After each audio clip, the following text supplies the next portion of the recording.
बिहार के छौरा दुनु गाल रंग तो, यूपी के छौरा जवानी रंग तो। बिहार के छौरा दुनु गाल रंग तो, यूपी के छौरा जवानी रंग तो। हनुसा के छौरा बैलून से मार तो,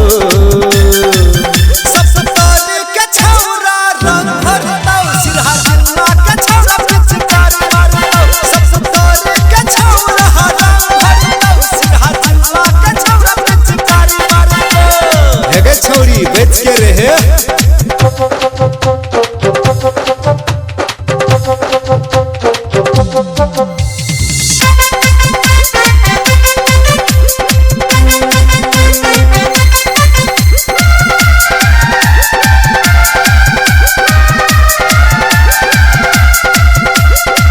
सिरहा जिला के छौरा से हट के रहे, हमने हटबे से बच के रहे। कथी कर लेते सर? सुन सर के छौरा के नजर में अब है। कथी कहली रे छोरा? सिरहा जिला के छौरा से हट के रहे, सपुतारी के छौरा से बच के रहे। देखे में लागे छी तू कमाल गे, नीचा से ऊपर कर दे तो लाल गे। बिहार के छौरा दुनु गाल रंग तो, यूपी के छौरा जवानी रंग तो। हनुसा के छौरा बैलून से मार तो, सिरहा जिला के छौरा रंग भर तो। सपुतारी के छौरा पिचकारी मार तो, सिरहा जिला के छौरा रंग भर तो। सपुतारी के छौरा पिचकारी मार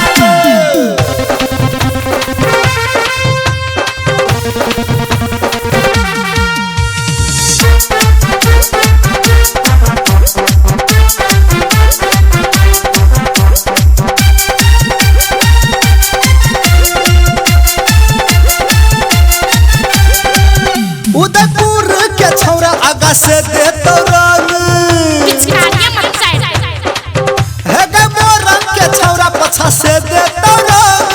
हम छोरे वाली नहीं छिए, झापा के छौरा ऊपर से दे तो रंग। देखै छिए हम। उदयपुर के छौरा आगा से दे तो रंग, मोरंग के छौरा पछा से दे तो रंग। झापा के छौरा ऊपर से दे तो, चारों तरफ नीचा से दे तो। बिहार के छौरा दुनु गाल रंग तो, यूपी के छौरा जवानी रंग तो। बिहार के छौरा दुनु गाल रंग तो, यूपी के छौरा जवानी रंग तो। हनुसा के छौरा बैलून से मार तो, सपुतारी के छौरा